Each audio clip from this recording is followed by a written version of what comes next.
¿Qué tal? Estamos de nuevo en la clase. Estamos hablando de la arquitectura de software y en esta ocasión de este video vamos a hablar sobre las reglas de negocio, que si bien ya las hemos mencionado anteriormente, cuando hemos hablado de los paradigmas de programación, cuando hemos hablado de los principios SOLID, cuando hablamos de la inversión de la dependencia, pues hemos mencionado constantemente estas reglas de negocio que van a estar separadas de lo que es la base de datos y el funcionamiento de la interfaz. Entonces, si vamos a hacer esta división entre cuáles son los componentes que van a estar en el software y uno de ellos es las reglas de negocio, pues necesitamos definir un poquito más lo que refiere a este apartado. Y cuando hablamos de reglas de negocios, quizás todos ustedes o la mayoría lo han abarcado en otras materias y es que corresponde a la razón de existir de cualquier software. Es decir, son los que nos van a determinar cuál es su funcionamiento. Por ello menciona aquí, es el núcleo funcional. Si estamos hablando estrictamente, son reglas o procedimientos que hacen o ahorran dinero en los negocios independientemente si se implementan en una computadora. ¿Qué quiere decir esto? Cuando nosotros hacemos un software para una empresa, a la medida como comúnmente lo llamamos, pues estamos adaptando el trabajo que realizan comúnmente. Y este trabajo pues sabemos que es el trabajo manual. Entonces, este trabajo manual es el que estamos optimizando. Por lo tanto, corresponden al funcionamiento que tiene la empresa por sí misma. Por lo tanto, no depende de una herramienta de software, pero esta herramienta pues va a servir para apoyarlo. Entonces, un ejemplo que viene aquí es un banco que cobra intereses en un préstamo y esa es una regla de negocio, independientemente de cualquier aplicación o cualquier programación realizada para ello. Entonces, no importa si el programa de computadora lo calcula o un empleado agarra un abaco y se pone a calcularlo manualmente, es una regla que va a estar inherente al negocio, es decir, no tiene que ver tanto con una computadora y pues mucho menos con una programación, ¿no? Por eso es del negocio.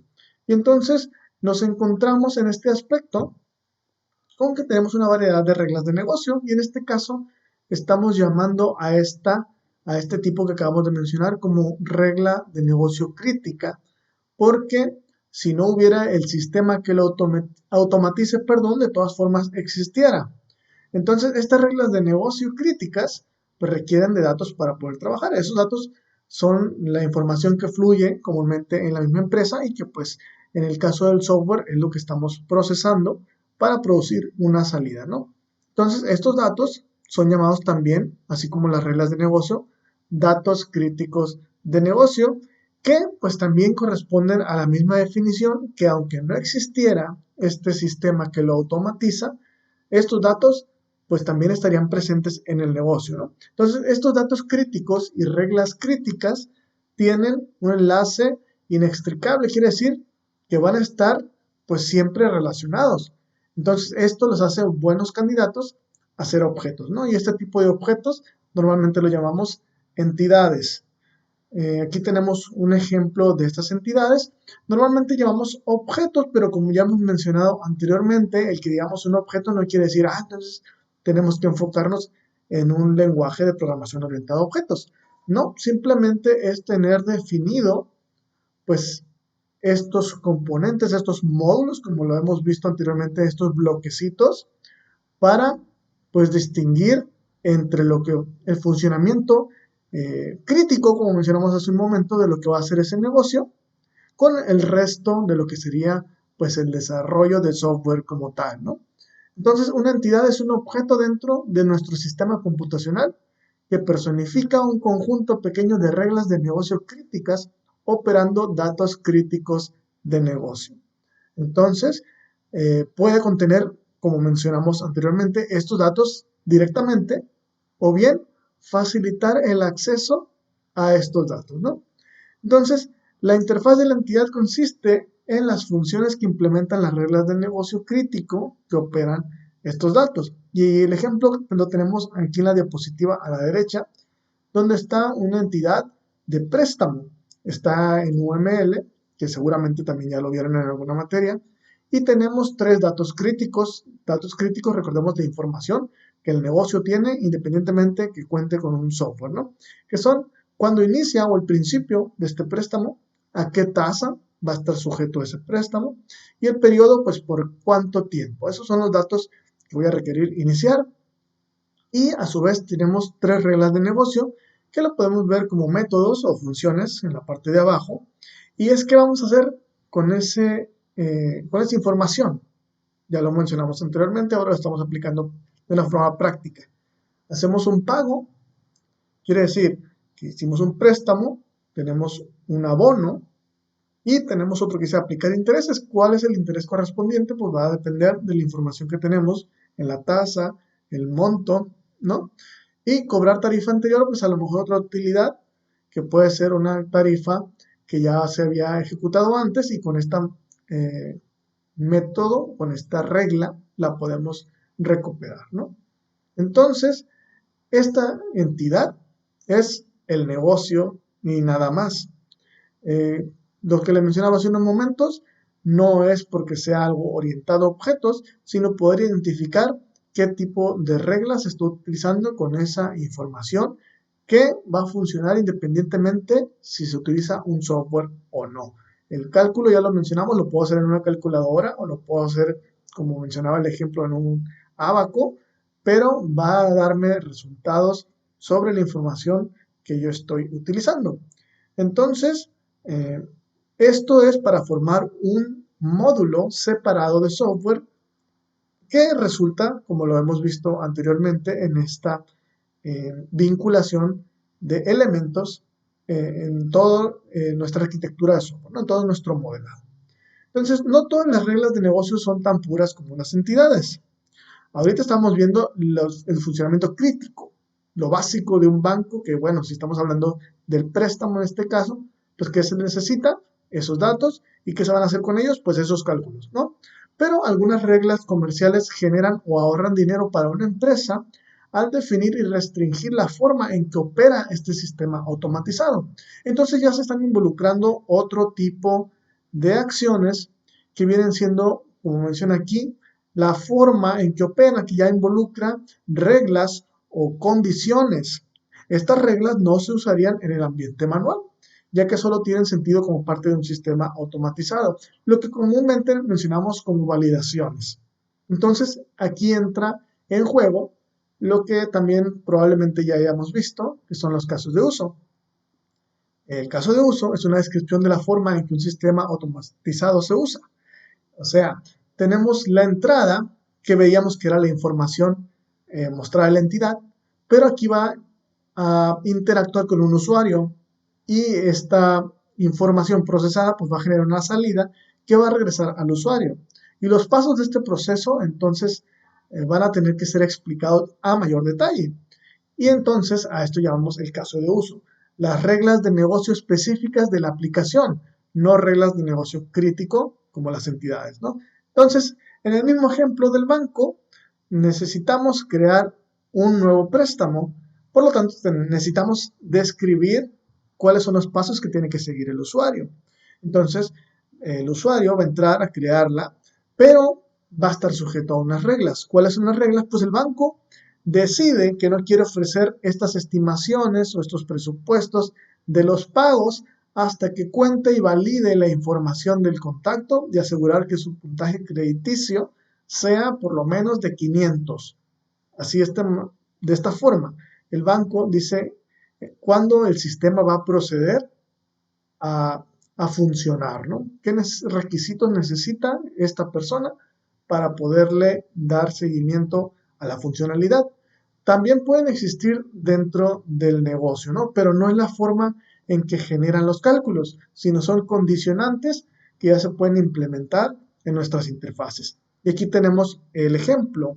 Al lado izquierdo, pues tenemos que para recolectar la información del contacto y de esta forma generar un nuevo préstamo, pues necesitamos de entrada el nombre de la persona, su domicilio, su dirección, su fecha de nacimiento, CURP, RFC y cualquier tipo de documento que avale pues su identidad, ¿no?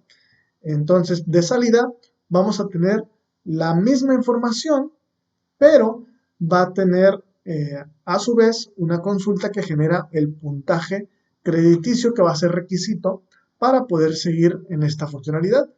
Por lo tanto, necesitamos definir, como dice aquí, un camino primario o cuál va a ser la ruta que va a seguir pues estos datos, ¿no? Como uno, tenemos aceptar y validar el nombre, validar la dirección, fecha de nacimiento, CURP, RFC, para lo cual vamos a definir funciones pues internamente, quizás en otro objeto, pero pues necesitamos cumplir estas reglas, ¿no? Ya que obtengamos el puntaje crediticio con esta consulta, vamos a ver si el puntaje, como mencionaba la regla del banco, cumple con ser de 500 o más para poder seguir, o bien, si no lo cumple, negarle estos cálculos, ¿no? Y la condición de conseguir este préstamo. Entonces, una vez cumplido, se generaría, por ejemplo, aquí como dice, pues crear un nuevo cliente y así activar esta estimación de lo que sería su préstamo. Entonces, como pueden ver, estos casos de uso contienen reglas que especifican cómo y cuándo las reglas críticas de negocio en las entidades van a ser invocadas. Si no se cumple esto, no necesitamos llegar hasta las reglas críticas. Estas son reglas entonces previas que muchas veces están implementadas en el sistema y quizás estén un poco menos definidas en un trabajo manual, porque no tenemos las mismas condiciones de funcionalidad, ¿no? Entonces, los casos de uso no describen la interfaz del usuario, solo especifican informalmente los datos que llegan y los datos que regresan. ¿Ok? Un caso de uso no debería, uno puede decir si se trata de una aplicación web, de un cliente robusto que todos están conectando a él, o un servidor, pues, una consola, o simplemente es un servicio. Él define cuáles son las condiciones para que esa información pues, pueda llegar o no a ser procesada. ¿Ok? Esto es importante porque los casos de uso no describen el sistema como aparecen los usuarios, es decir, no define si va a estar un botón aquí, si va a tener un combo, una serie de elementos que van a tener que interactuar con él, simplemente describe las reglas específicas de la aplicación que gobierna esta interacción entre los usuarios y las entidades, que son las reglas críticas y pues, los datos críticos del negocio. ¿Ok? Para un caso de uso es irrelevante cómo se obtienen estos datos y cómo salen del sistema. Eso va a quedar a cargo del desarrollo o del equipo de desarrolladores. ¿Okay? Un caso de uso es un objeto que tiene una o más funciones que implementan las reglas de negocio específicas de la aplicación. Además de los datos de entrada y salida, tienen referencias a las entidades con las que interactúa. Son las que ya definiríamos en un dado caso previamente. ¿Okay? Las entidades desconocen entonces que los casos de uso las controlan. Ellas simplemente las invocan, arrojan el resultado. Lo que sería otro ejemplo del principio de inversión de dependencia, que es esto que decíamos. No vamos a estar haciendo que una base de datos dependa de la información. Es decir, este cálculo no va a definir nada con la base de datos donde esté alojado y tampoco va a decir en qué objeto está alojado esta información. Es decir, si hablamos de un text box, por ejemplo, o si hablamos de un botón que cumple alguna obtención mediante un control de un grid, un control de un combo, pues nada de esto tendría que ver con las reglas de negocio, ¿no? Y eso es lo que hemos mencionado previamente, ¿ok? Las entidades entonces son conceptos de alto nivel, mientras que los casos de uso son de bajo nivel. Entonces, ¿por qué decimos que estas entidades son de alto nivel y los casos de uso de bajo? Pues bueno, los casos de uso son específicos para una aplicación. Por lo tanto, son más cercanos a entradas y salidas de ese sistema.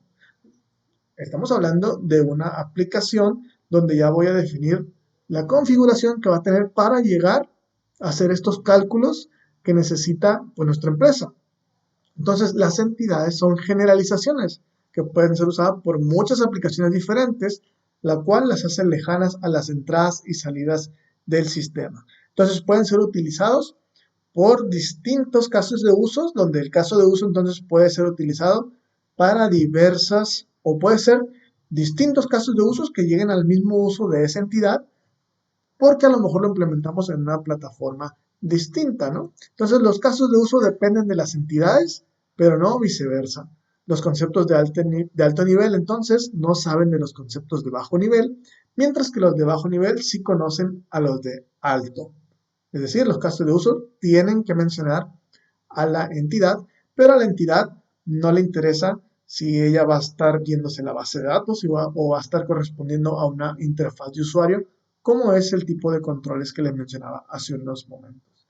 Y los modelos de solicitud y respuesta, pues hemos mencionado que los casos de uso esperan datos de entrada y con ello producen datos de salida, pero no por esta razón debe mostrar indicios de cómo estos datos se van a comunicar al usuario. Ya hemos dicho, no va a decir específicamente cómo los va a obtener y cómo los va a arrojar. Entonces los casos de uso aceptan estructuras de datos con peticiones sencillas para decir qué es lo que recibe, qué es lo que sale, pero no son dependientes en nada, no se derivan de interfaces o frameworks, marcos teóricos estándar, como conocemos cuando hablamos de web del HTTP request o HTTP response. No queremos nada que ver con SQL, esto ya va a estar, como mencionamos anteriormente, en el equipo de desarrollo que va a estar pues adecuado a las capacidades, al tipo de sistema en donde lo van a desarrollar, ¿no? Entonces, esta ausencia de dependencias es crítica porque si los modelos de solicitud y respuesta no son independientes, los casos de uso que dependen de ellos estarán indirectamente atados a las dependencias que el modelo lleve con él. Esto quiere decir, estamos obteniendo el funcionamiento de la empresa y si de entrada vinculamos específicamente un tipo de base de datos, específicamente un tipo de interfaz o un lenguaje de desarrollo, pues estamos limitando dónde más puede ser aplicado esta lógica, pues vamos a retomar el concepto, este conjunto de reglas de negocio. Entonces, referenciarlos puede resultar en una gran cantidad de datos trampa, quiere decir que aunque no lo queramos, podamos llevar datos indeseados y muchos condicionales en el código. ¿Okay? Vamos a dejarla hasta aquí. Esperemos que con lo que ya habían visto de UML, de casos de uso y de las mismas reglas de negocio, nos haya quedado un poco más claro este concepto, ¿no? Vamos a continuar hablando de cómo se involucran estas y por lo tanto era importante pues hacer este pequeño apartado al respecto, ¿no? Nos vemos a la próxima. Hasta luego.